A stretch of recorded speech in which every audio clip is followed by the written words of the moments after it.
Hello, my name is Aaron Romeo Moon Burke. I am here with Mad Matt Windchill, Hello. Edward Dunko, Hey, and Randy Ranson McCulloch. Always a pleasure. And we are here in Defiance. No particular server. I think we're all on one server now. We're yeah, on the Defiance, PC. just single server. Yep, we're on the PC version though, for those wondering. Recording with Fraps, and we're here at the crater, I believe, right, guys? Mm-hmm. Yep, We're here at the crater because the only apparently, bar in town. yeah, Bug and Chug Apparently has the only disappeared.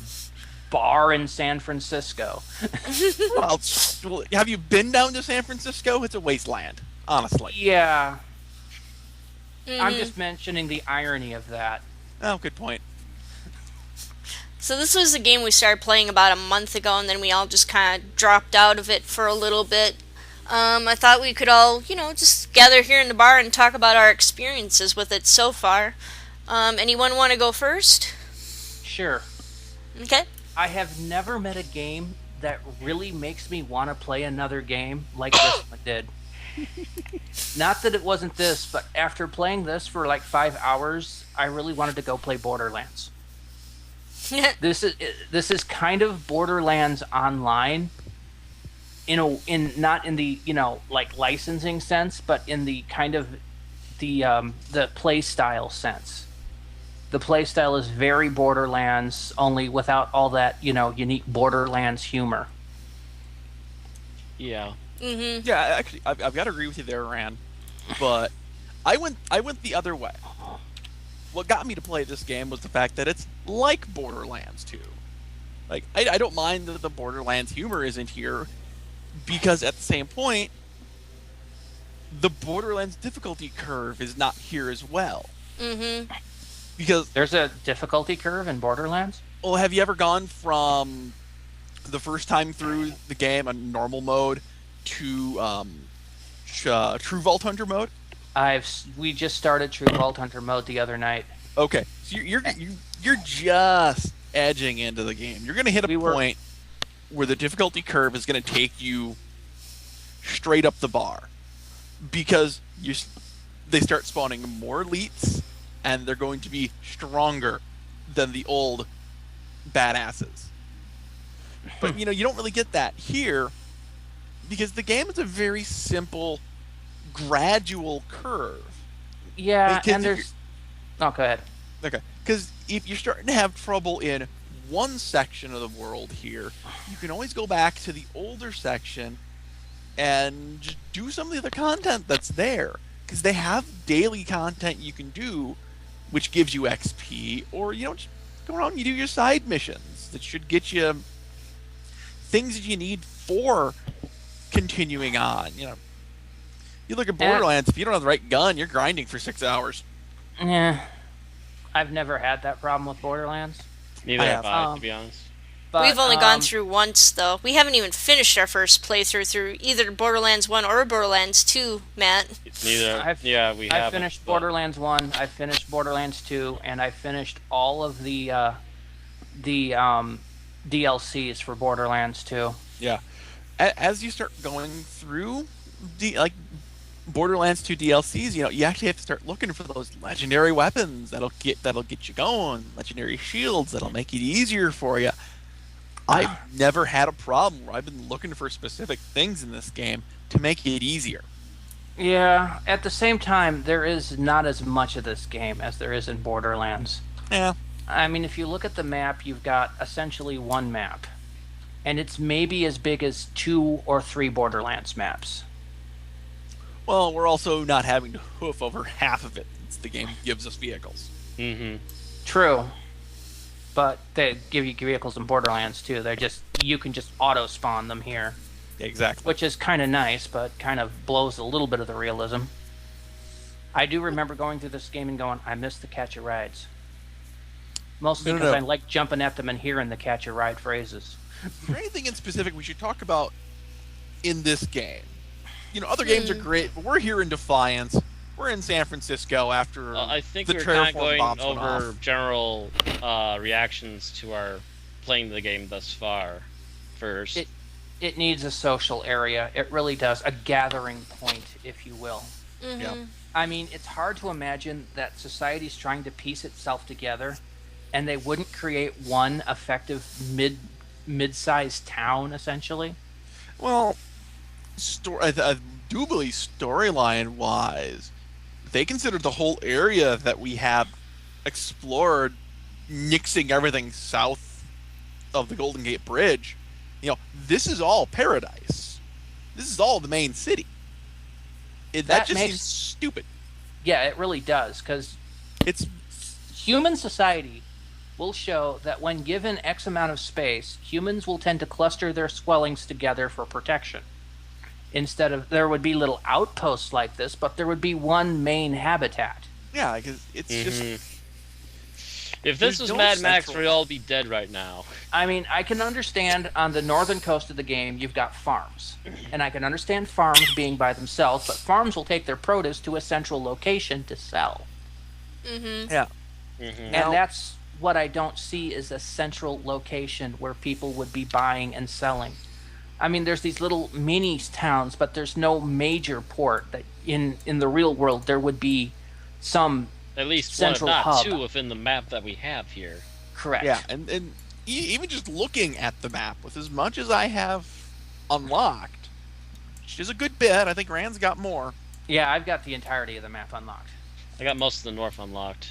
Yeah, I'm missing a few things down in San Francisco. But I might be that's missing neither one here or nor there. two, but it's for lack of finding them, not for lack of trying. Exactly. But the only place that really screams like this is kind of a small human gathering spot is the Headlands Transit Depot. It's like the main shipping location here is one of the few places that feels like it's a human settlement. Okay. Well, even just a settlement period. Yeah, settlement period. I gotta say the top-notch tool works. So that's another location here. That one looks good, yeah. That one looks like an actual human settlement. The mirror processing plant. Yeah. It feels like a small little outpost, but that's because it's a power station. It's a power generating dam. So you'd have maybe the people who work there living on site. But every other place, every other fast travel just that there's location so many is little either places that they, for some reason, completely forgot actually making a real city somewhere. Yeah, what I'm hoping is when we start looking at add-on content after the one that's coming, we actually get a centralized area. Because if there's one thing I really hate about not having a centralized area, is that I have to, when I get a new gun, I have to go, okay, which place do I have to go to get weapon mods for this weapon? Mm-hmm. Oh, Randy dropped apparently. Yeah, apparently I... Oh, there. Okay, you're back. Yeah. But yeah, it needs more centralized social area for a start, and it also needs to focus more on the social period because it just seems like there's like maybe little packs of at most 3 or 4 people running around all over the place. Yeah. And it's mostly just the friends that you already know. You're not actually socializing with any of the other players. Well, I will be completely honest. A lot of the players you see in game, they're bouncing from one hotspot to another, Pretty much. training skills and acquiring lock keys, which we can talk about later. They're going out and they're doing things to level up their guild, level up their own ego settings. They might be doing the quests. Yeah, The world is big enough and open enough where you're not actually going to find more than a couple people unless you utilize one of the DLCs to summon Arc Falls. Then you're going to get people. Yeah, that's, to be honest, Arc Falls are really my favorite part of this game. Kind of the same thing with Rifts. In Rift, it was really, I didn't have to worry about asking someone to join a team. You just jump in and you help each other out the best you can. Yeah, well, same company. At least as long as you're the right level for it, yeah. Yeah, well, same company because Trion makers of this game are the same people who made Rift. Mm-hmm. So you can see things that came from Rift here in Defiance. Like mainly, the arc falls. It's the same mechanic. But there's another mechanic. I mean, have you ever tried to do an instance? Like a storyline instance? Or Not a the arc storyline fall instance, like a mini dungeon. Yeah. Yes. I've been in a few of those. I don't Okay. know if I've been in one of those. Yes, I actually did one with you. Oh, that's because you've okay. done mostly arc falls, Aaron. Yeah, you've done mostly arc falls. Part of the I've done storyline missions though. I think I'm on episode 3. Okay, so what you're missing is the fact that if you want to do one of the dungeons of the game, Mm-hmm. that's not, well, okay, now I gotta sit here and chat, which I'm really glad they fixed that. Now I gotta sit here and chat, and I gotta go, I'm looking for people to do this, and they're gonna hassle you. No, you can do a random queue for the dungeons, because they're 4-man dungeons. And so depending they upon decide to go the Neverwinter route. Yeah, and depending on how many people you need, you're gonna wait in queue for a little bit, depending upon time of day, Mm-hmm. and then you're gonna go. Other than the genre, there's a lot of similarities between this and Neverwinter too. Yeah. I mean, this is a lot of stuff that's just starting to become the norm for MMORPGs, and I gotta say, I like it a little more this way with a queue than say Surrounding olden prey. days, where you're sitting there spamming, I need people to go do this raid, and then you have people going, well, I'm fuck it, you're an idiot, I don't need to do that raid.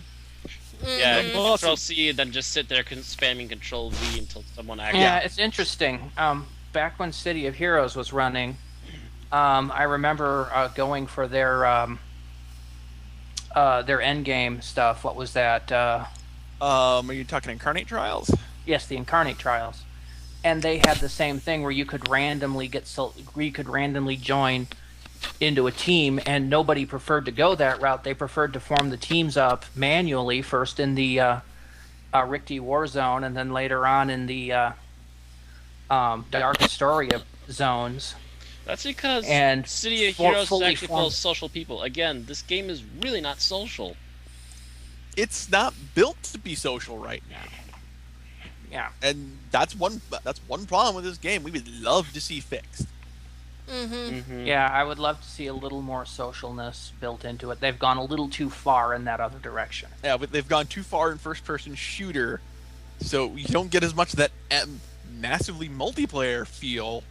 It You feels get more of the FPS feel. I mean, even Borderlands, which is, not really an MMO, it has Sanctuary, Mm-hmm. which Yes. is where you stop to go rest, recharge, spend your iridium. Get rid of your So, junk. so Randomly not run really- into that one guy who gives you an awesome gun. If you've ever run into the no, I've not. Michael. No, I've tipped the crap out of Moxie and gotten her guns. But- There's a I guy. started tipping the crap out of Moxie. There was a guy who was a really big fan of Borderlands 2, and he died. Oh, They put him into the game, and it's like a 5% chance that he'll spawn anytime you go to Sanctuary, cool. Ah, cool. and he'll spawn somewhere in Sanctuary. Usually around Moxie's bar and the black market, Mm-hmm. Okay. but if you run into him, he'll give you a blue quality or better weapon, or just a blue quality or better anything. Mm.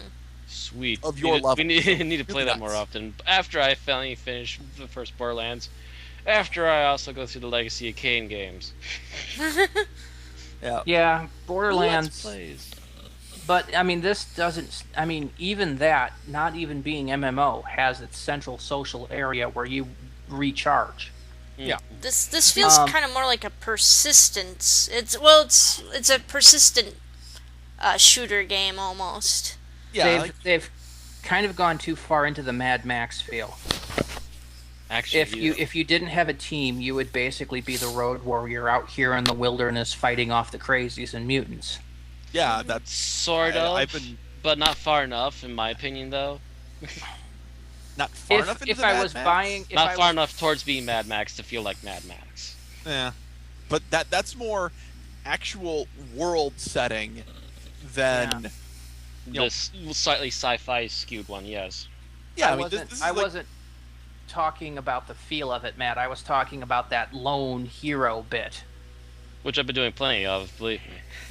Yeah, because it's really hard to actually have a team unless you're in a clan. Yeah.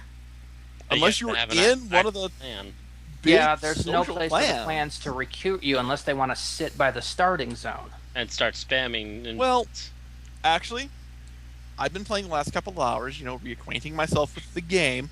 I've been on Lord of the Rings Online a lot. Just talk to me. I've been Long on live that Moria. lately. But since they've fixed the chat, you don't have to hit escape just to be able to see your chat anymore. That was a horrible idea. wow. Which game has it? This game that had that? Yes, it was this game that had that. Where you had to hit escape to be able to read the chat. Now that you can actually see it in your chat in your normal heads-up display, I have been. In the 3 hours it's been since I've been playing this game, I have seen people recruiting for guilds. Yep. I've seen people looking for weapons, like looking for specific things, asking questions. Things that people should normally be asking about. Things, when we started playing, we didn't see a lot of. Because you wouldn't be able to see your chat. You'd see it for a second out of the corner of your eye, and then it'd be gone. Pretty much. But Trion listened, and they fixed the chat system. Which I will give credit to for Trion. At least they eventually do get around to fixing things that really do need to be fixed. Trion listens to its players. And apparently they do it with relative speed, considering, compared to Funcom. Funcom. Will you please fix Funcom got in a bit of trouble this week. Oh, do we want to touch on that at all? Have trouble now. Yeah, let's touch on that. Yeah, let's touch on how that's you guys. I don't know much. Yeah, let's touch on how everybody seemed to be getting into trouble, because apparently the CEO of Bitcoin was also got in trouble with the authorities for money laundering. Isn't that the standard use for Bitcoin? Yeah, this was specifically because of the drug dealers over Silk Road selling drugs via Bitcoin. Oh wow, that's right. Yep. Forgotten about that. So they not only had the they had the DEA after them too. Yeah. Yeah, we're in Funcom is the they got in trouble. Actually, their CEO got in trouble for insider trading, for trading stock just after Secret World got released, and then leaving the company, and buying stock and selling it and whatnot, or selling it, I think, for a higher price. So he got in trouble, and then recently Funcom was raided for paperwork concerning stock trading infringement. Okay. But with the Norwegian. Yeah, they have released the business as usual, which means that apparently Funcom itself is not in trouble with this. It's probably that they're going after the guy that left the company. Yeah, or an individual who is unnamed at this point. Yeah. And this has led to a bunch of speculation about different games, including Defiance. Some people are speculating that, I think... Alright, here, this is how much it spent. $70 million to develop Defiance since August 2008. Yep. $70 million. Mm-hmm. That's probably TV show and game. No, this is the game. This is the publisher has reportedly spent more than $70 million during development.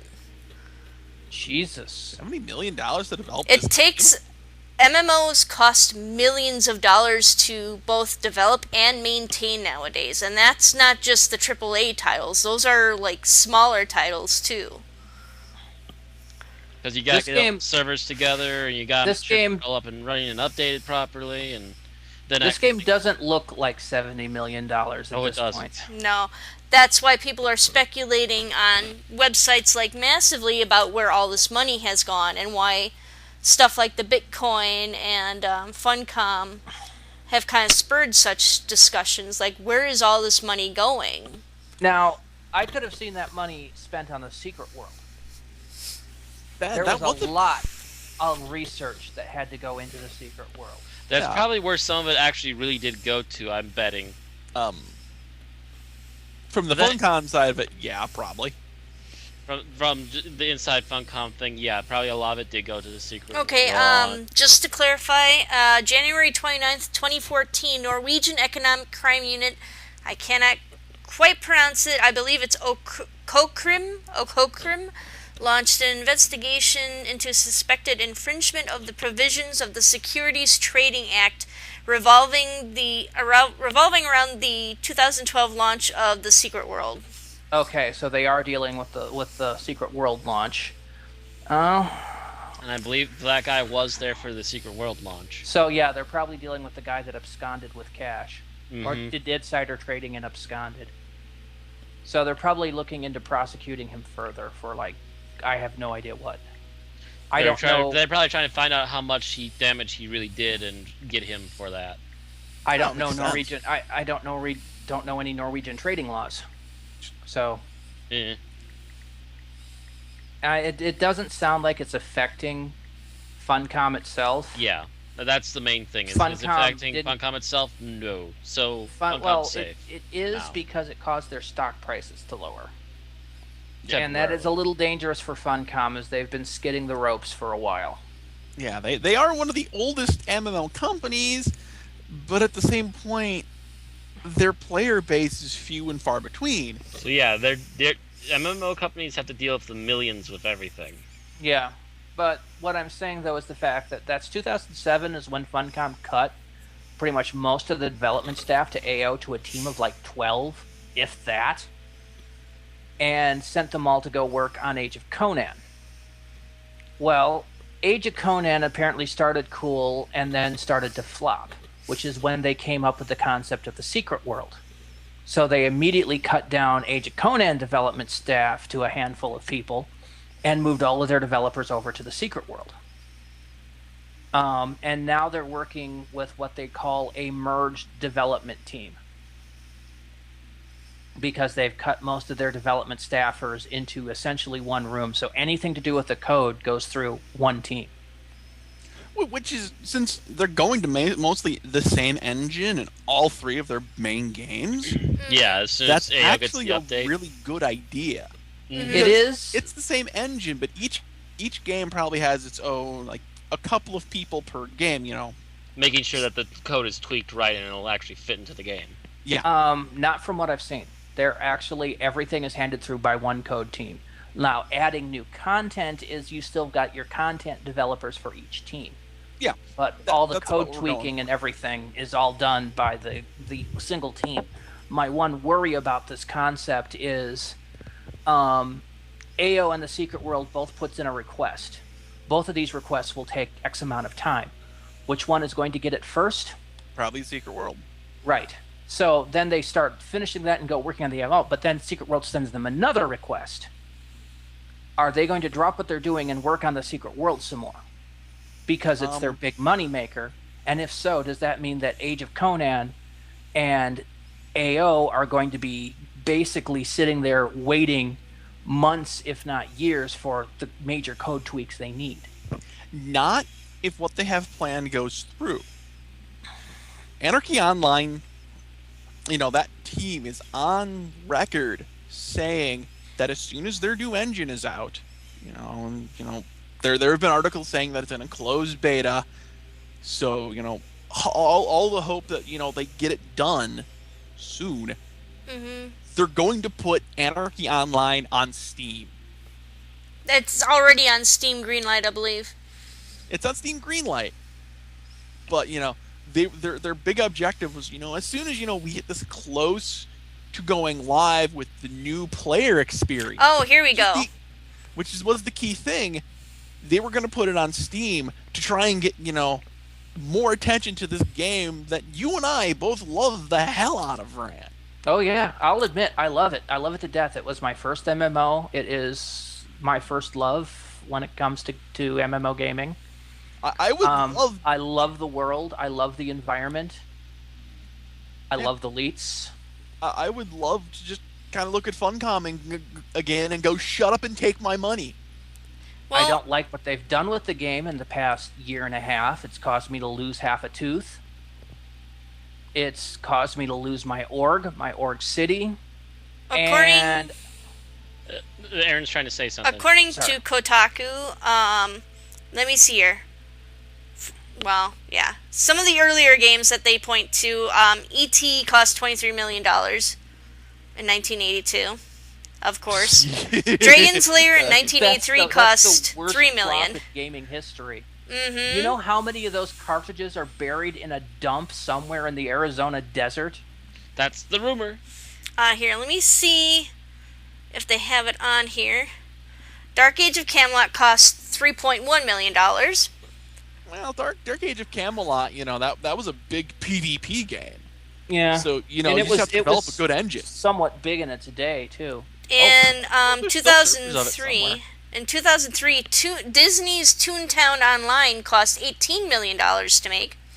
Oh, like Disney felt any of that after their What next they're block. failing to mention is the fact that Toontown itself was not a Disney creation. Disney bought it 3 days after launch. 2004, City of Heroes cost $7 million to make. And look how long that lasted. Oh, yeah. Longest running. 10 years of superhero glory followed by 3 months of epic fail. World of Warcraft. Not on the part of the developers. World of Warcraft costs $200 million. And they're giving It's that entire Blizzard. game a graphical upgrade in the next major expansion. Mm-hmm. It's Blizzard. They were coming off the success of Warcraft 1, 2, 3, not to mention StarCraft. They basically And threw money at StarCraft that Boom game. War and Diablo 2 and Diablo 2 Lord of Destruction. Yeah.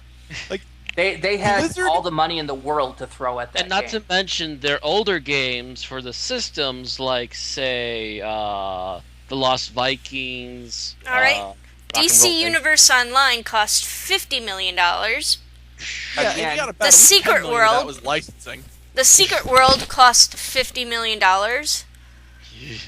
Borderlands 2 costs $30 to $35 million. And those aren't MMOs. Defiance costs $70 million. Okay. So let's put this in Claim context. a Wall Street Journal report claimed the game component. This is on Kotaku.com. A Wall Street Journal report claimed the game component of the game television hybrid cost. The game component, not the television part, just the game, cost $70 million. A cost split evenly between Sci-Fi and Trion Worlds. In comparison, the paper said the budget of the first season of the television show was $40 million. Okay, so essentially Sci-Fi paid $75 million for, this game and and show. the TV show. So, well, here's the thing. First of all, I can actually see some of these costs because there are no other servers in this game. So Yeah, it's one mega the server. the server banks alone probably added up to a good amount of money. And I'm not just talking, And they had to be That's state of the art to handle the load. Yep. Oh yeah, definitely had to be state of the art to take the load of this game. Next, I mean, That meant whole new servers to begin with. yeah, and I I'm mean- talking a massive server room because the only time I've seen a load screen is when I go into an instance. I have Trying to never get into seen the a game. load screen in this game.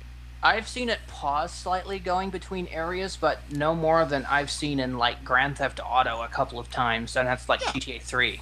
Yeah, that's essentially you I mean, jumping from excuse me, one that's San server to Andreas. another Yes, server. there it is. So, you're going from, you're crossing the Golden Gate Bridge, that's jumping server from whatever server cluster that's on to whatever server cluster, the ruined husk of San Francisco is on. Mm-hmm. Mm-hmm. Now, saying the ruined husk of San Francisco is not a spoiler to anyone out there watching this, because you can easily jump on a vehicle and go down and explore it yourself. Yeah, it's You pretty. don't want to fight anything down there, maybe, but yeah, you can go there and look. Yeah, you don't want to fight stuff down there.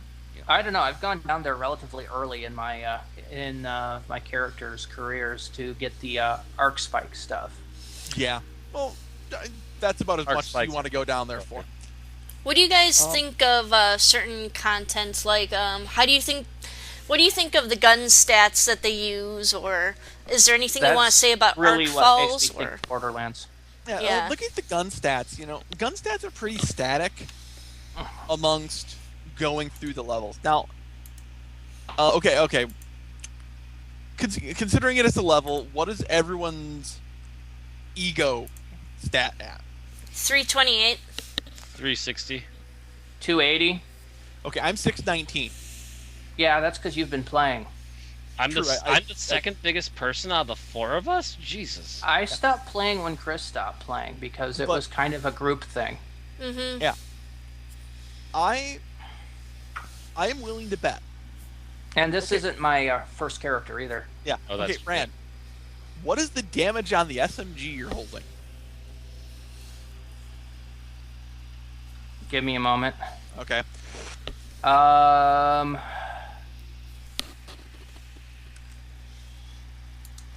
78 it looks like. 78. Okay. So the I've base got a 128 in there and a 199 as Woohoo, well. I just can have to inspect have you. This one put together. So the base damage of the SMG that I use is 188.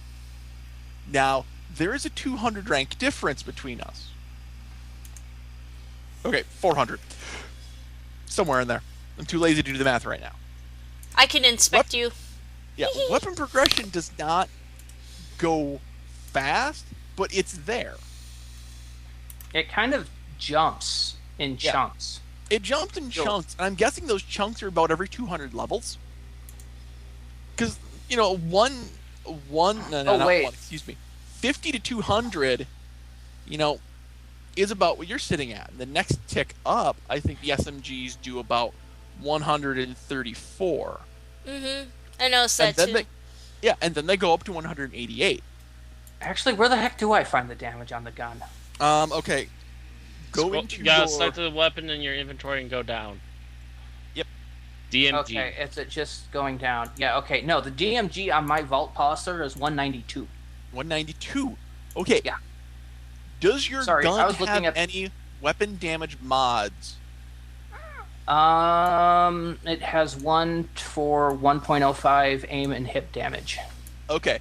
So that's why you're at 193. Or That's still only going to be like 180 something. Yeah, your base damage is 188 points of damage. Mm-hmm. The big thing is a lot of weapon damage in this game is pretty flat and level.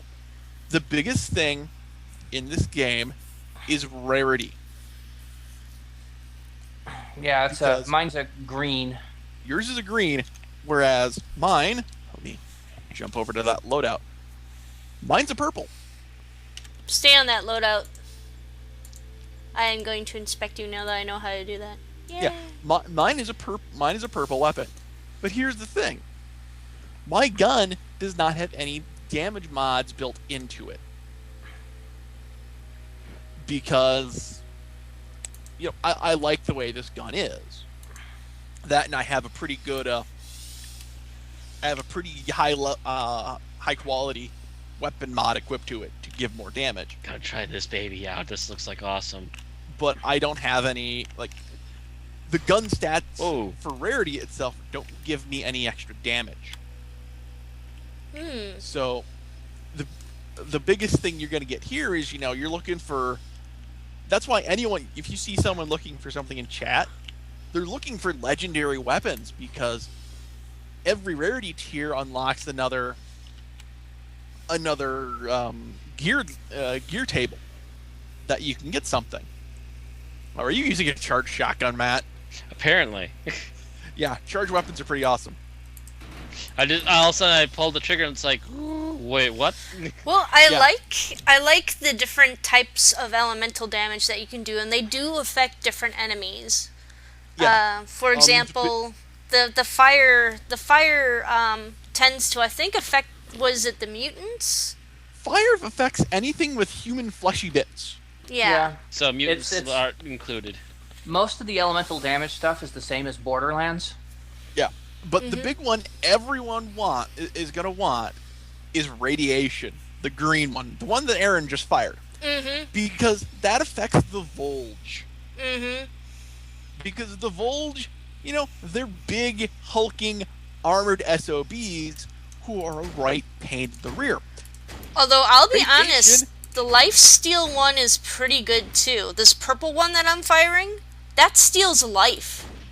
And that's nice too, but Yeah, the only one thing, as you get higher in your ego trees, skill, your talent tree, your skill progression, however you want to say it, you get a skill that increases your max hit points, a skill that increases your hit point regeneration, and I have those. So a lifesteal one, not as useful. Also, they have healing stims. Mm-hmm.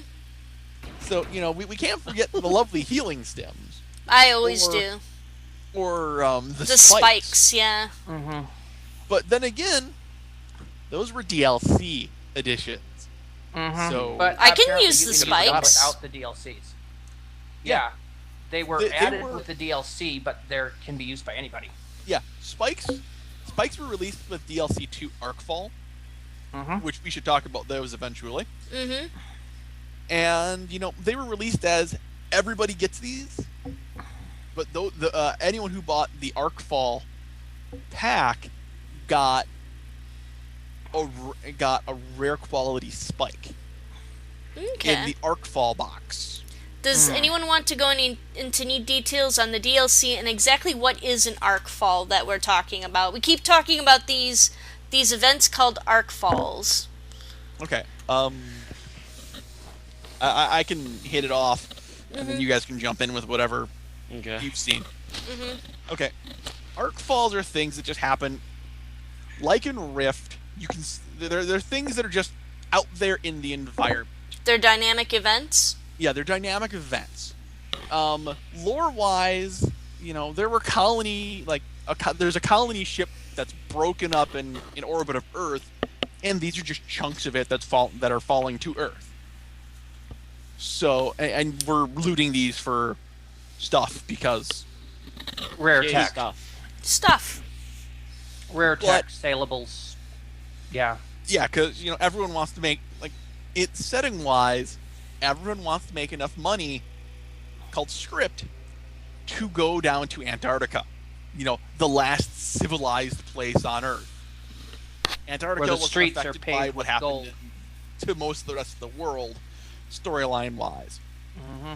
Well, to my knowledge, I have not watched much of the actual TV show. Yeah, storyline-wise, there was a huge war between this oncoming alien race and us, and during the process, some terraformers were loose and basically fucked up the entire planet. Yeah. So, an Arcfall is just leftover bits of the colony ship crashing to Earth, and you and your fellow Arc Hunters, which is what players are called in this game, It's also what the main character is in the Defiance TV show. trying to you go in, earn some script, get better guns based on how well you do on the leaderboard at the end of every Arcfall. But they're dynamic world events. Mm-hmm. One of the DLCs was called Arcfall. This introduced the ability to summon Arcfalls After a quest line. after a quest line. Thank you, Rad. After your short quest line, the whole quest line is getting what you need to set up a transmitter to summon Arcfalls. After you've done this quest line, you will then be able, even before you do it, on your map, you will see little areas labeled Arcfall impact sites. If you have the DLC, you will be able to take your preferred mode of transportation, I prefer ATVs, to the location and utilize your arc spikes, which is what you got from the quest line. And that will summon an Arcfall. Summoned Arcfalls come in two variants. You got your minor Arcfall and your major Arcfall. Minor Arcfalls only require one spike, and you get pretty good rewards from it. And it consists in two stages. Stage 1, you're on the outside of the Arcfall, fighting the people who've come to claim jump you. And at the end of stage 1, the Volge are going to break out from inside the Arcfall. You take out a wave of them, and you can go inside. Where you Stage fight, 2 is you fighting Volge on the inside of the Arcfall. And a lot of it. And they've cut it down a little bit in They patches. have? Because it was Yep. pretty nasty when I first... when it first came out. Yeah, when it first came out, it was pretty nasty. Now they've hard set it in so that on a minor Arcfall, there's about 3 summoned waves of guys, and then a mini-boss. And then another 3 waves, and then 2 of that mini-boss, and then you're done. Or at least that's what the last couple ones I have done. Maybe you've just gotten lucky, too. I may have just gotten lucky, too. Unlike my first one, where it was all area effect AoE guys dropping stuff on me, and it wasn't fun at all. So Word nice to your moms, they're here to drop bombs. Oh, God, yes. And there were about 15 of these guys dropping bombs on me and one other guy. So, minor Arcfalls, you can do solo. Mm-hmm. You're not going to do them solo Because everybody and their cousin's gonna belt there the second they see one activate. Yep. Mm-hmm. Because Arcfall batteries are expensive. You can buy them in any basic shop for 10,000 script. You can buy a pack of 4 for 40,000. And if not you really bought- a deal. Excuse me. Yeah. Sorry, I And if you yawned. bought- It's not really a deal. It's the same price. Same price, but yeah. Usually, when you buy stuff in packs, they'll offer you a deal. Not here. Yeah. You also, if you bought the DLC, I don't know if you've bought the DLC or if you've just spent any money in the game, you get a daily and a weekly black box, and that gives you a free battery. Nice. Now, Yeah. I got off on a tangent there. Now for the bane of my ever-loving existence as an Arc Hunter, the Major Arcfalls.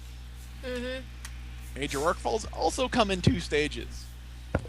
They cost 4 batteries to start. Jesus. Yep. And they consist in 3 sections. First section, like a minor Arcfall, is your fighting claim jumpers on the outside. Same process. Stage 2, again, but it's cut down from a minor Arcfall, where you have about 3 waves of guys that spawn, and then you're done with stage 2. And then you finish that, then 2 sections will open up in the ground. That will send you to stage 3, and the bane of my existence, That thing, yes. the Volge War Master.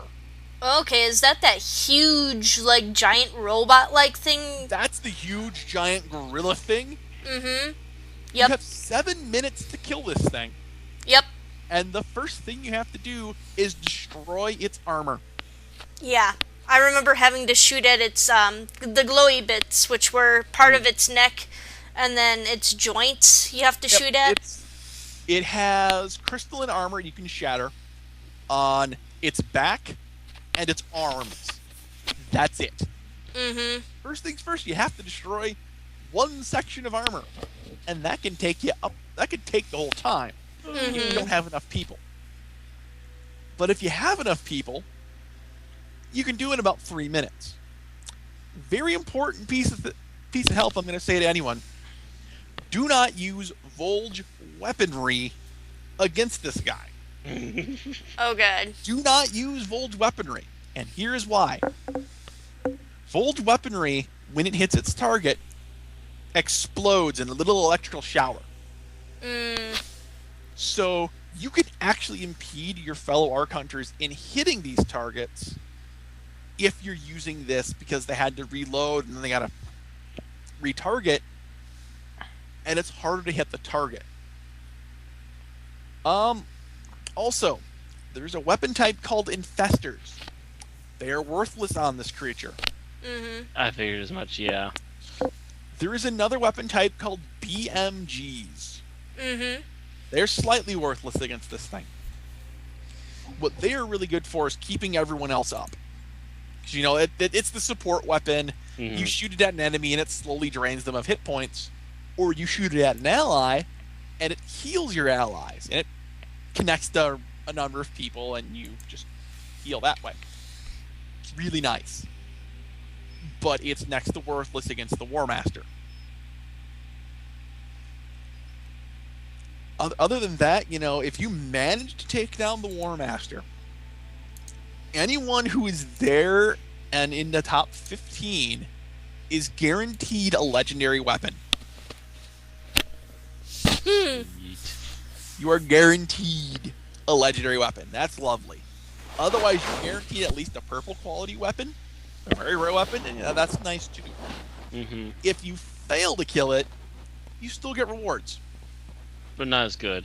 Not as good. I've gotten a purple, but otherwise you're usually just getting greens and maybe a blue. You're getting uncommon weapons, or you're getting a rare weapon. The one little time... bit of script, little bit of arc salvage. Arc salvage is a currency you use to mod your guns. We can get into that later. The one time that I fought this thing, it really liked Chris, and I can't remember what weapon he was using. Matt, do you remember? Not a clue. I don't know if I was there for that. Yeah. No, you were there. I might have been on my own. Yeah. The other problem could have been, a major arc fall takes a lot of people to work on. Oh, silly me. I forgot the other type of arc fall. That's a static dynamic event. Okay. Occasionally, on the world map, you will see... let's see if there's any up right now, so I can... I think I saw one a little bit ago. Yeah. There will be a large section on the world map that is right just a large red circle. And there'll be a number of arc falls inside that. That's a major arc fall. So you go through and you defeat all of the little arc falls, and then one final thing pops up, which would be, it's the last part of the major of the event, and there will always be tougher enemies there than in the rest of them, because the rest of them were just normal arc falls. So you get to this point and you're fighting a hard enemy. Generally, the most common one is Hellbug Infestation. Usually, yes. Yeah, that's the most common one. So when you get to the end there, you fight a Hellbug Hellion. And it comes down in this giant external body that just looks amazing. And it comes down to there's 3 ways to fight it, because there's 3 variants on this arcful. One is there's mouths at the top of this that puke crud at you. You gotta take out the heads. Another one where it's just where you gotta fight the enemies.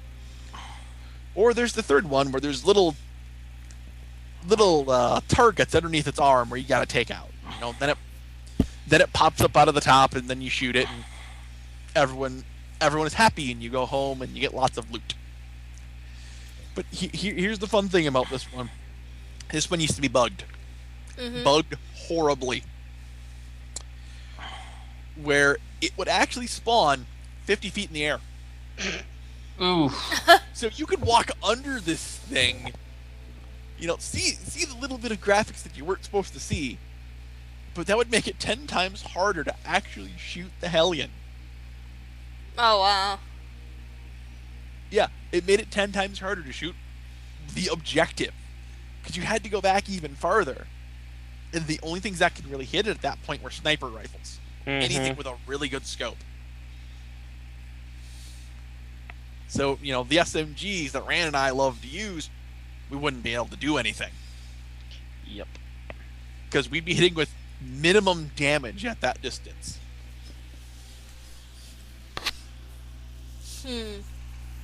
But arc falls are fun. They're really your main source of money. Yeah. They're your main source of money, your main source of loot. And they're your main source of key codes. I said I was going to talk about this, and I'm going to talk about it now. Because it also includes a little bit of the item shop. Key codes are nice little items you can get to purchase weapon lockboxes. The same lockboxes that they have in the in-game store. Mm-hmm. So you can accumulate, it's like you need 24, 48, and 62. 24 gets you a tier 2 lockbox. So you're getting about 3 guns, and you're guaranteed at least 1 uncommon. Tier 3 is 4 guns, and you're guaranteed at least 1 rare quality item. Whoa, excuse me. And then the tier 4, you're guaranteed 1 very rare or legendary weapon. You're also guaranteed to not get anything lower than a rare. So it is very lovely. Oh, hey, Arcfall.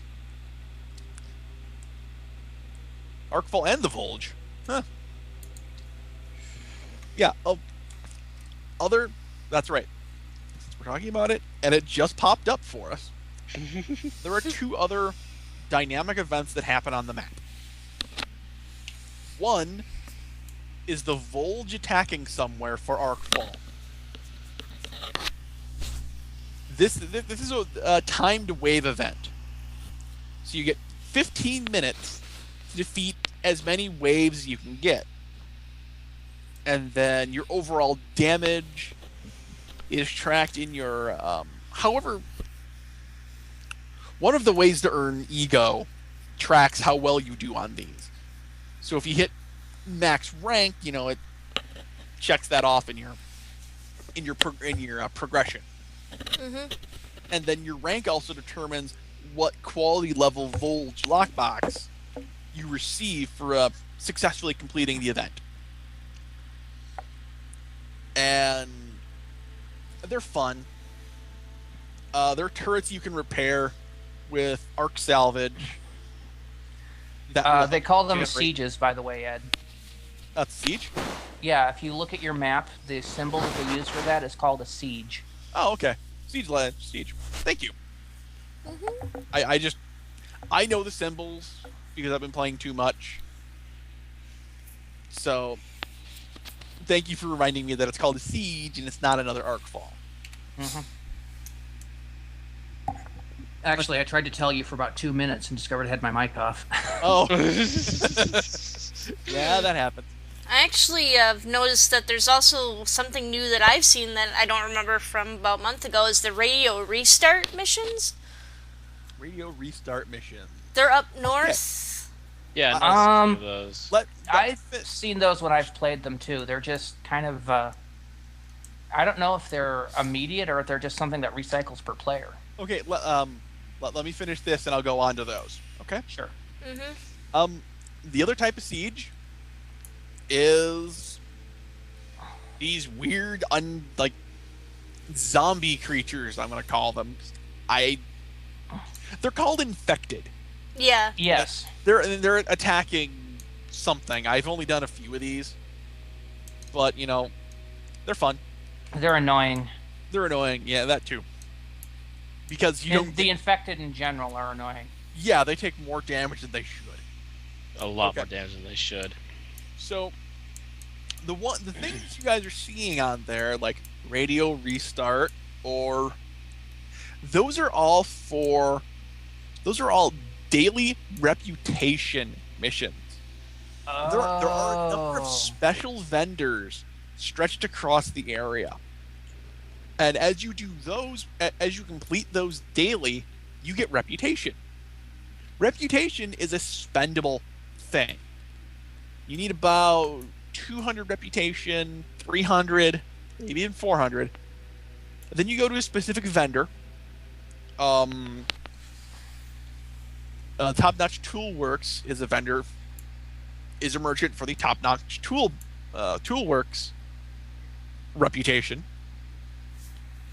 There is the radio restart is VBI, Van Buren Industries.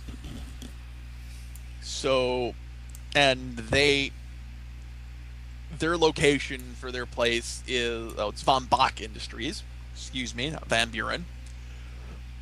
They have a location somewhere else. You'll find all I of found it at one point, and I don't remember where it is now. it is at the Shandu's consulate. Like Oh yeah, that's Shandu. right. Shandu. Yeah, it's Shandu. Never mind. I'm an idiot. Well, mine was covered up by words. Legend. Legend, yeah. Well, not the legend, just hovering over something, and those words blocking it. But, that's over there at Shandu's consulate. But you'll find everything else at other places, and then you can spend your daily reputation, the reputation you've built up, on pretty powerful weapons, and all of these weapons are guaranteed to be able to use special weapon mods to gain set bonuses. So really, if you want guns that work with set bonus equipment, you gotta go through these contacts. You have to go and scrounge up your reputation to get whatever gun you want. Different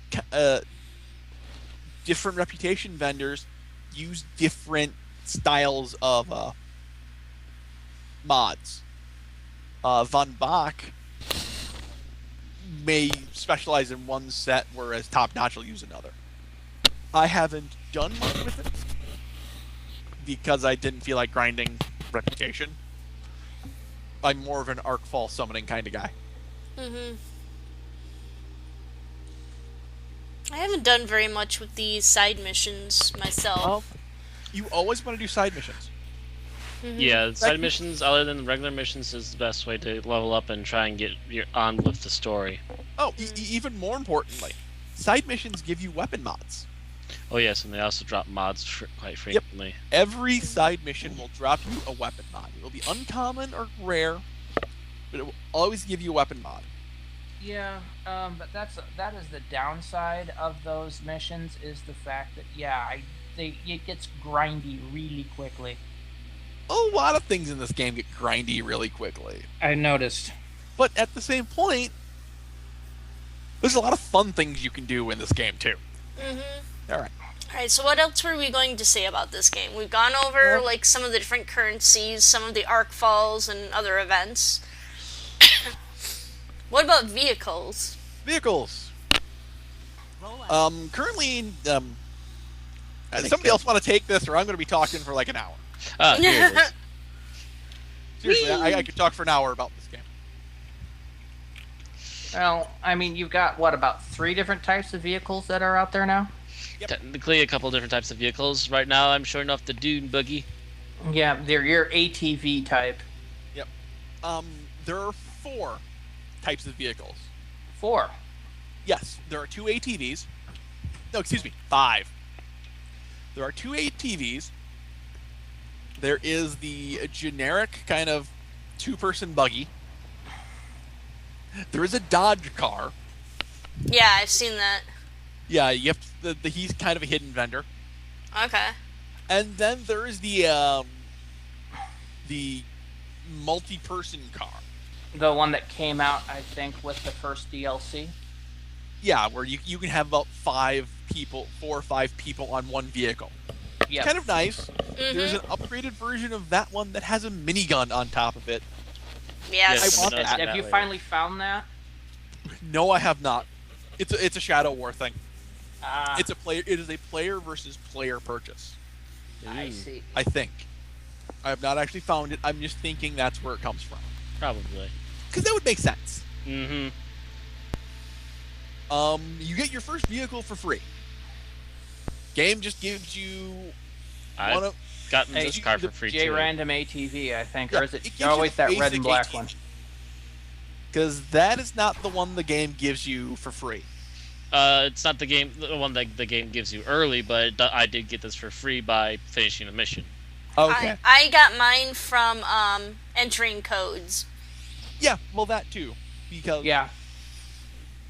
that's how I got a few of mine. The first one you get is a generic ATV. The one Matt has, sitting right next to us, is the better ATV. Because that ATV has better boost recovery. Mm-hmm. I believe it also has a slight tweak in speed. Yes. Better control, too. Oh, yeah, the original ATV is not that good. Controls like a cow on a roller ain't that skate. great. But everything gets better in control as you use it, and thus raise your skill in it. Mm-hmm. Yeah. Steering gets better. You know, you get more boost charge speed. You take less damage for hitting things.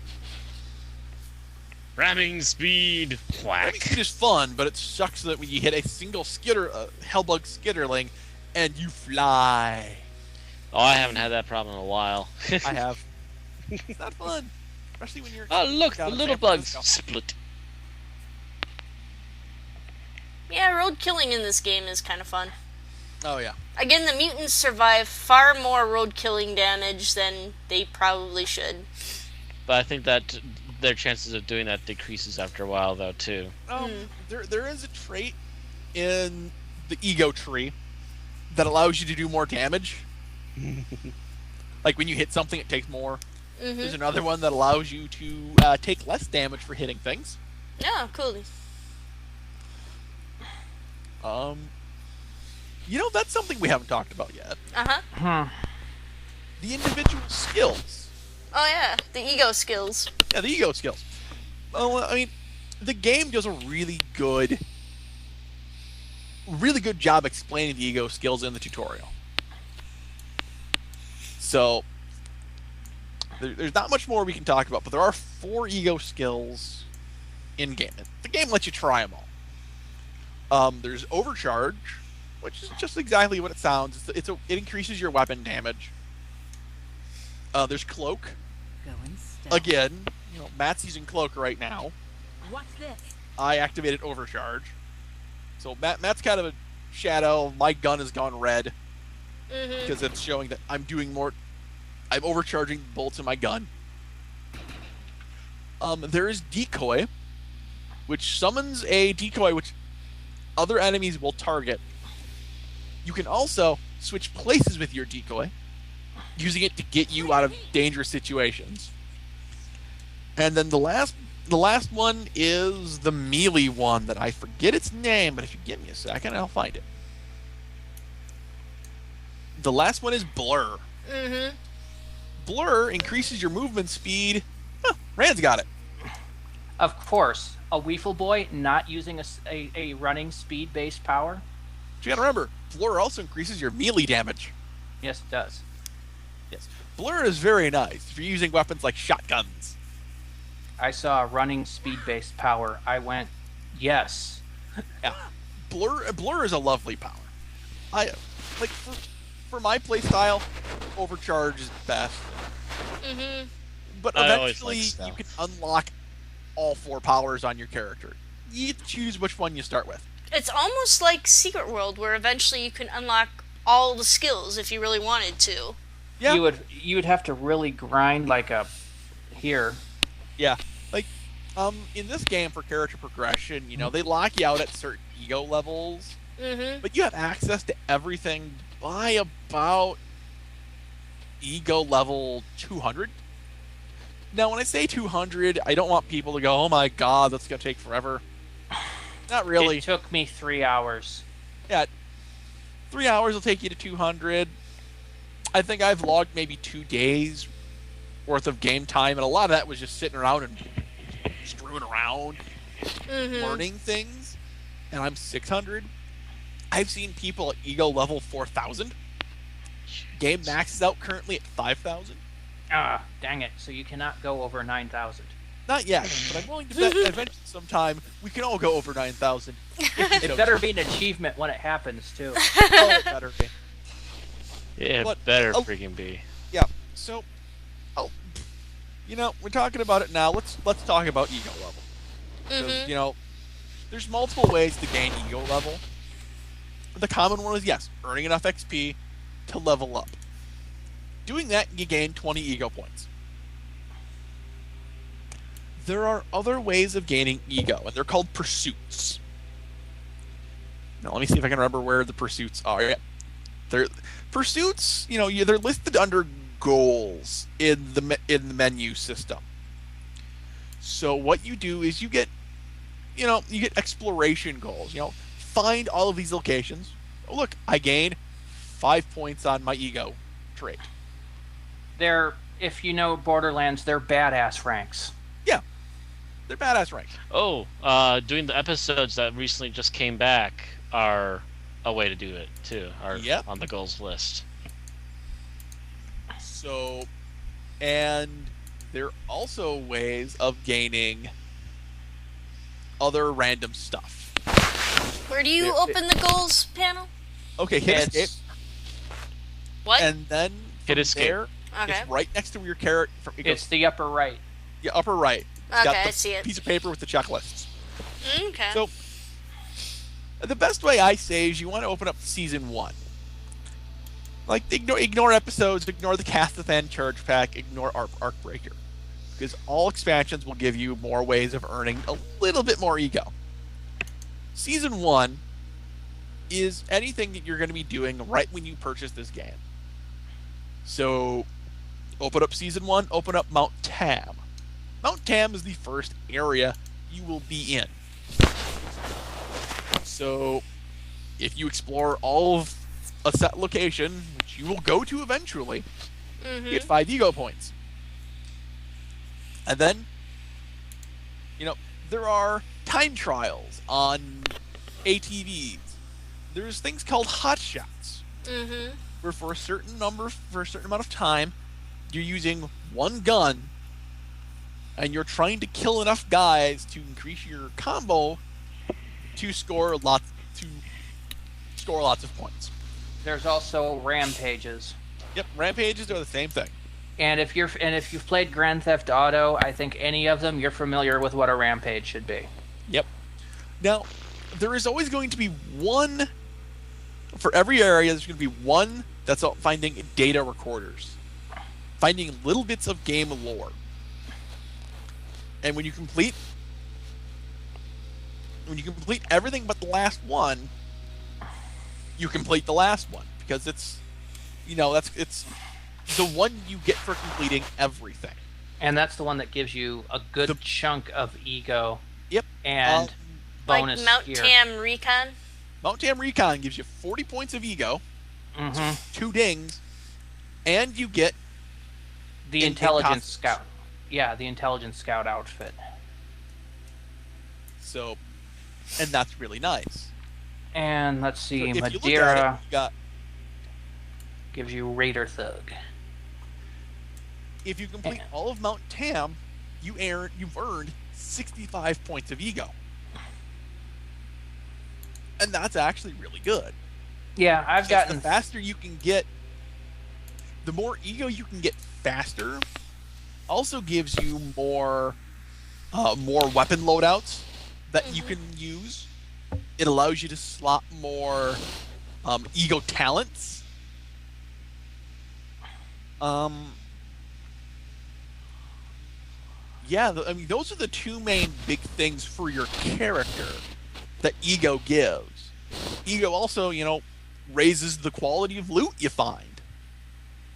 Because when you kill anything, it's going to drop weapons that are your current ego level. Okay. So, I'm at 600 ego. I have 3 weapon loadouts. And I have 2, 3, 4, 5, 6, 7 ego talents that I can have equipped. You can have upwards of 9 ego talents equipped. And you can have upwards of 5 weapon loadouts. It also gives you more abilities that you can use on the salvage matrix. The salvage matrix is where you modify your weapons. But the big thing about that is the weapon has to have modification slots. Which you can usually add to a weapon. No. When you look at a weapon and it doesn't have little boxes underneath it or caches, if it doesn't have at least one box, you can't mod it. You can't mod it at all. But if it has one, you can mod it up to 4. Yes. generally it's going to be rare or above to have weapon slots and to have mod slots. But at 600, I have 3 slots here in the salvage matrix to do stuff. I don't know. I see mod slots all the time on uncommons, and I've got at least 1 common that has 4 mod slots on it. Really? Yeah. I've never seen a common with mod slots. Yeah, I have a common. Wait a My VBI TACC assault rifle is white. Mm-hmm. White lettering, and it's got 2 mod slots on it. Okay. Yep. I I've guess got a I'm just not VBI looking. SMG, and I'm pretty sure I added all the mod slots onto that one. Okay. I've got guess a I'm not Vought looking Disruptor, too, that has 1 mod slot on it. then. Yeah, I guess I've just not been paying attention. Yeah, either that or you just got shit on whites. Which, it's whites. It's whites and greens. That's Yeah. the general thing with whites and greens. They're going to be bad. Hey, I like my SMG. Yeah. So why? But, mine's legendary. Just has no damage mods in it. I kind of like the guns I'm using. Fear the 96 shot clip. That's all I gotta say.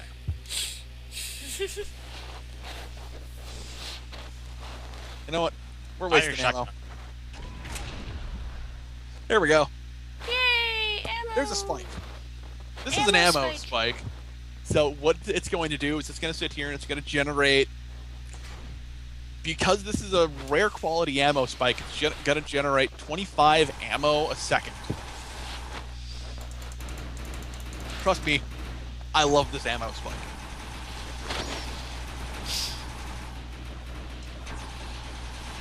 Because I can sit here and empty my entire clip, and by the time my reload is empty, I will have recouped all of that ammo I've fired. It's a 96 shot clip, and this thing empties it in less than like 10 seconds. Jeez.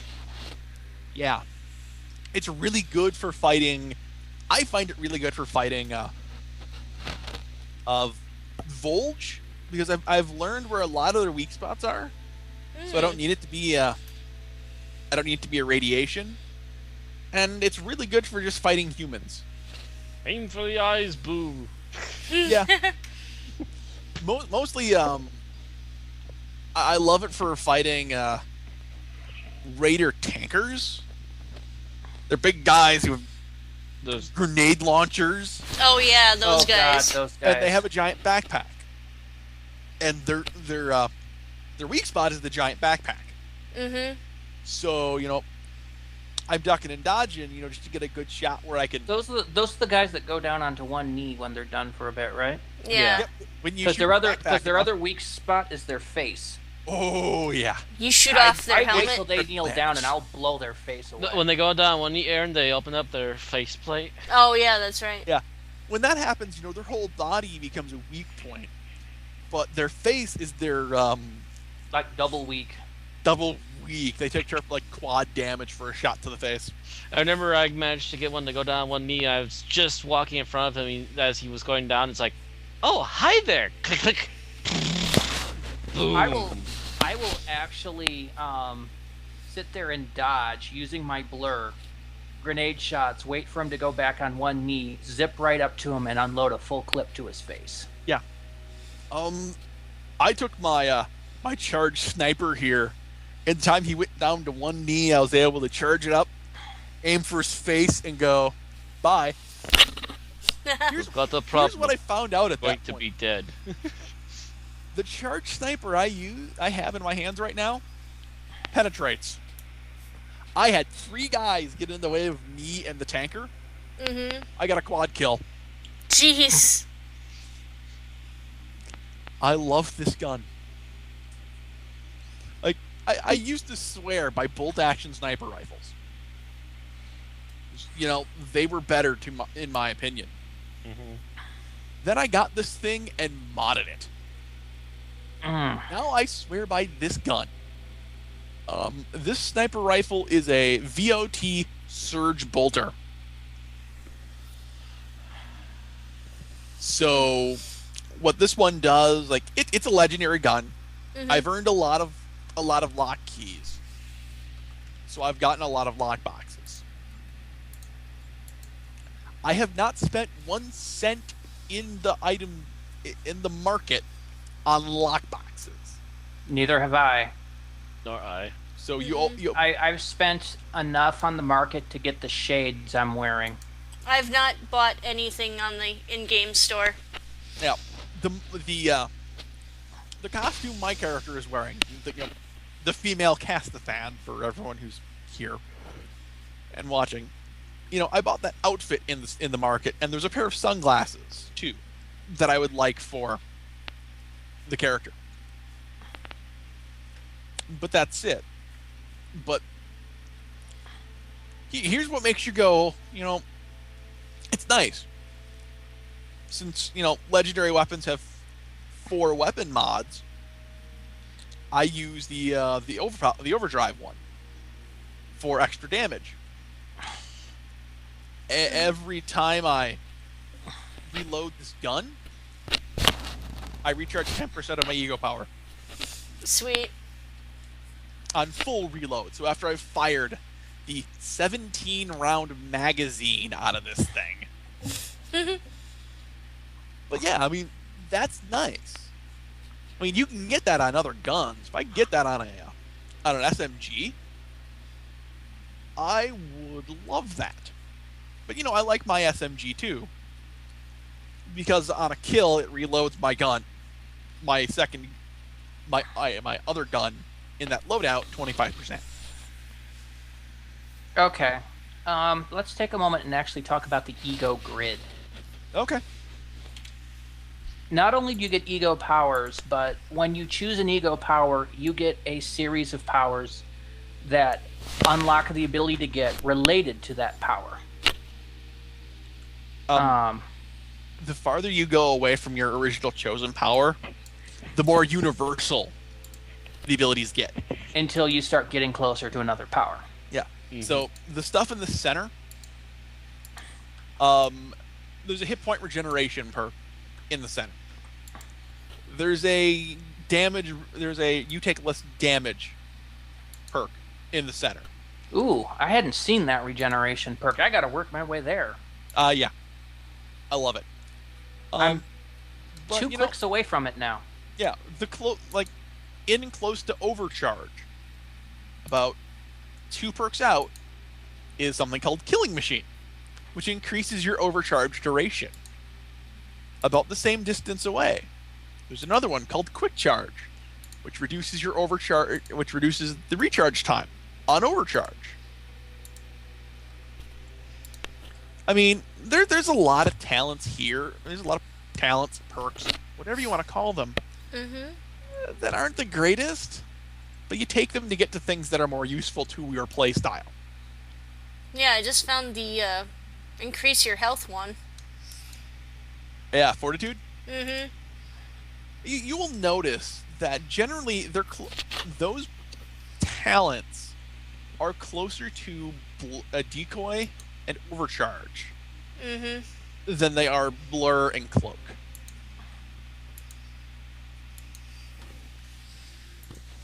So I mean, regeneration is right in the middle of the tree. Oh! Preparedness. Your stowed weapon automatically reloads over time. Yep.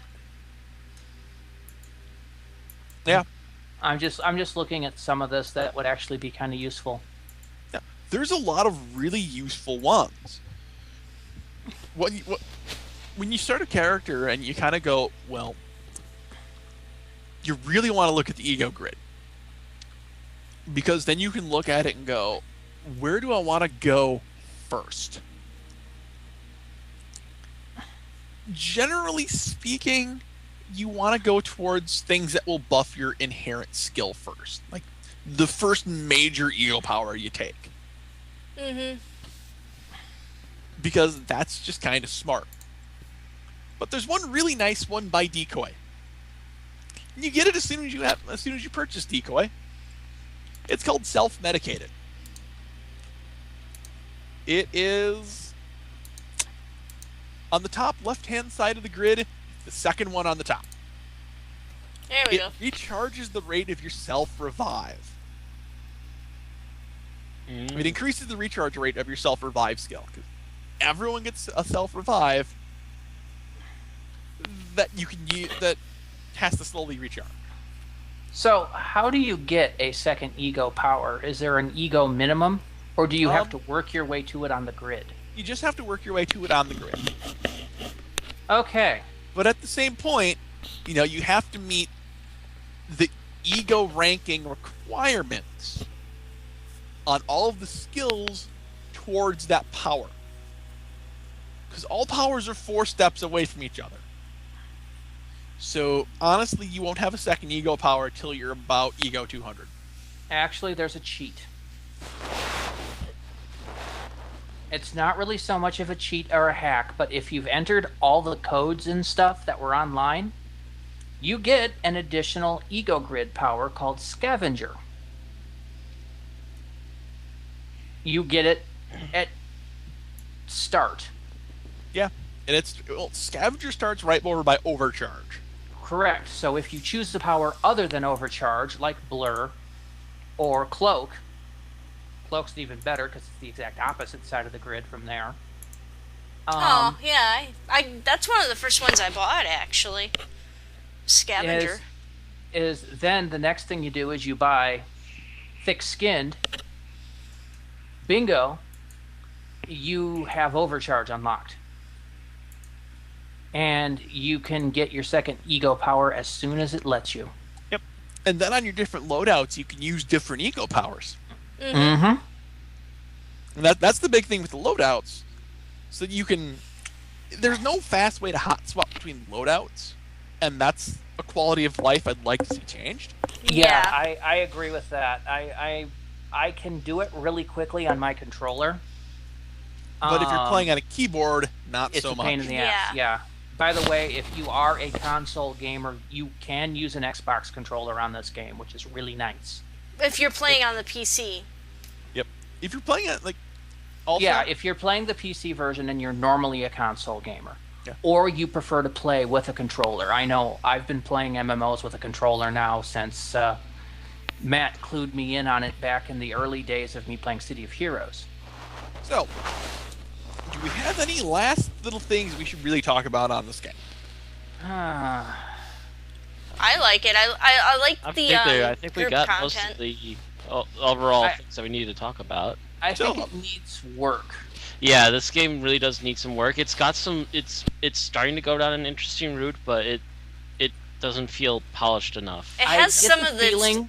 It has some of the same glitches that Rift has. Same No. company. And some of them even I worse. know. Just had them. Yeah, and I get the feeling the devs were hamstrung by the fact that Sci-Fi Channel commissioned one series of Defiance 2 years ago, and we're only now getting to the second season, so they haven't really had more from that other end of it. But at the same point, they're hamstrung by what's going on the TV show. Mm-hmm. No, on the awesome side, they did have the whole contest, so that there's going to be an in-game character showing up on the TV show. Cool. And they're probably going to do it again for Season 3. God help me if I ever got Weefle Boy the way I want him and I got him to win that contest. And that God would be help awesome. Defiance, because I can give them pretty much the fact that, basic fact, Weefle Boy's an asshole. Yeah. Any- You're a Casta fan. That is par for the course on Casties. They're dicks. But, the game has its issues. It needs a centralized area, which what I'm really hoping either DLC... Actually, I'm hoping it's not part of a DLC, but included with, the patch. Mhm. Yeah. Mm-hmm. A centralized... Give us our sanctuary. Yeah, we need a sanctuary type zone. We Well, need some it's- more emotes. Being it's- able to sit down in chairs. Even if it's just using the system that, Champions Online uses when you click on something or you do something next to it, you sit down. Yeah, that's actually Just walk up to a chair and hold E. For crying yeah, out that's loud. what Fallen Earth does. You walk up It's to a a chair, lot of- hold E, and sit down. Yeah. Shouldn't be that hard to program, you would think. I mean, otherwise, barring little niggly things, everyone's got their preference when it comes to games like this. I love this game. And if you loved Borderlands or Borderlands 2, I think you're going to love this game just as much. Just be prepared for none of the humor. Yeah. If that was a real fairly clincher grim. for you with that game.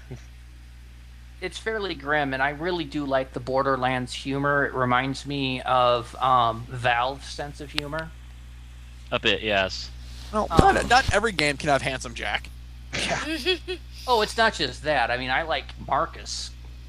I like Scooter. I like most of the characters in Borderlands, and God help me, I even like Claptrap on occasion. I was gonna say you like Claptrap. But I have a love-hate relationship with Claptrap. There was one of the DLCs for Borderlands 2 where I was boring, and then Claptrap came out. I'm like, okay, this just became more awesome. But at the same time, too much of him gets annoying. But you really do not have that colorful of characters in this. Yeah. And I mean, it doesn't even have to be the same humor. There's just not really that much charisma to the characters. Yeah, I mean, as it stands right now, most of the people you deal with, they're just there. They're people. Mm-hmm. They don't have that quality that makes you want to learn more about them, barring the recently returned episode missions. Yeah, the episode missions, I just tried out the first one, part 1 of 1, and yeah, okay, that was kind of interesting. Let's keep going. Let's see where this is going. The episode Yeah, missions, I haven't done those, so... particularly part 1, deals with John Nolan and Irisa from the TV show. Oh, coolies. Yeah, those two main characters that you only see at the very beginning of the game, you get to actually do stuff with them now. Yep. Okay. There's a whole storyline. The whole of episode 1 deals with them. And, you're doing stuff with them. Actually, I take it back. There is one colorful character you get in the early zones who I kind of like. That's the one alien chick that's kind of going along with you for a good chunk of it. God, I don't know. No, I don't remember her name. It's But she at least- Iria? No, I don't- Iria's 3 years from the show. Oh, okay. No, This is a not her. different one. Yeah, Yeah, I like different her one. because she has a personality. Mm-hmm. But then she holds you off to the sheriff dude, and he's just like 8 times as bland. He's 8 kinds of bland, but remember, he's just like John Nolan. He's part of the Still Defiant feud. He's still 8 kinds of bland. Yeah, I'm not never gonna talking use about. this I'm not talking about that. I'm talking about his personality is bland. I don't know if it's his voice actor or his scripting or what, but it's just like. Could be. Just And as you easily- opened your mouth, and I don't care now. I mean, I'll admit, he's bland, and I really, really do not like Von Bach. Oh Yeah, no, I don't like he my is at all. annoying. Oh, what the guy that you Punch rescue? him in the face. Yeah, Yes. the main guy that you rescue. Yeah. See, the thing is, I actually like that about him because it emits an emotional response from him. Whether you like him or hate him, you feel something about the character, At least, yeah. I mean, and that that's other a guy. different than I feel about most of the characters. Is they're just meh. there's another guy in the storyline, Varus. You meet him here at the crater, going through the storyline. I want to punch him as well. If they have written the character deliberately so that you want to punch them, and I can tell you that's what they were aiming with Von Bach, then yes, they're doing a good job there. I mean, the sheriff is one of the blandest people.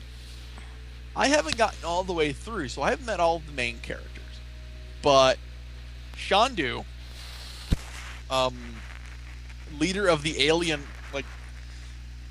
generally leader of the alien population here in this area, comes across really decently. I don't want to punch him, but I can feel the pain. They kind of sent her out here as punishment for something you don't get to learn. Okay, something I haven't found out yet. I'm pretty sure there's an info tracker somewhere that'll tell me. But, that's a character that comes across really nice. I have to agree with Rand. Something about the sheriff just makes me want to punch him. He's really bland. Yeah, he the only way he could be blander is if they had had him voice acted by William Hurt. Yeah. He's not quite the Wonder Bread of voice acting, but he's getting there. He's just got to work at it a little bit harder. Because, you get this really colorful character, and then you get to the sheriff, and it's just like, I want to go to sleep now. Even the military officer you meet just out of the tutorial has more emotional range than the sheriff. Mm-hmm. Yeah, and you he deal wasn't with the the sheriff a lot. Yeah, the guy you met at the beginning wasn't the greatest of personalities either, but he was pretty stereotypical. Yeah. I mean, you can't expect, Shakespearean of him. I wouldn't expect Shakespeare. If the Marine captain was quoting Shakespeare, unless it's, like Patrick they did in Star Stewart Trek. or Ian McKellen. I would even think, the guy from Full Metal Jacket would be fine, too. You know the guy. What's his face? Yep. The Army. Yeah, him. Yeah, just as somebody who will yell and emote. Yeah. All right, I want to thank everybody for joining us for today. I don't know where we will be next month or so. Anyone have any ideas? You guys want to do Fallen Earth or want to try Fallen Earth or? I'd say we just try to decide something in the next couple weeks and then go with it. Okay. Probably something we've already played. I don't know. We'll see. Yeah. Okay. All right, I want to thank you all three of you for showing up. It was pretty cool.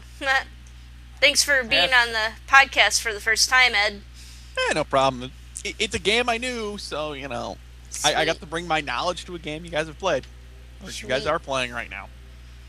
Maybe. No, it's cool. Our podcast could use the use of Jeremy Clarkson, so hey.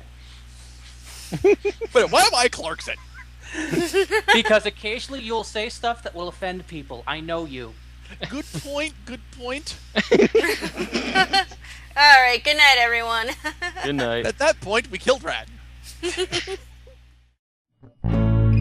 Yellow mice, teardrops.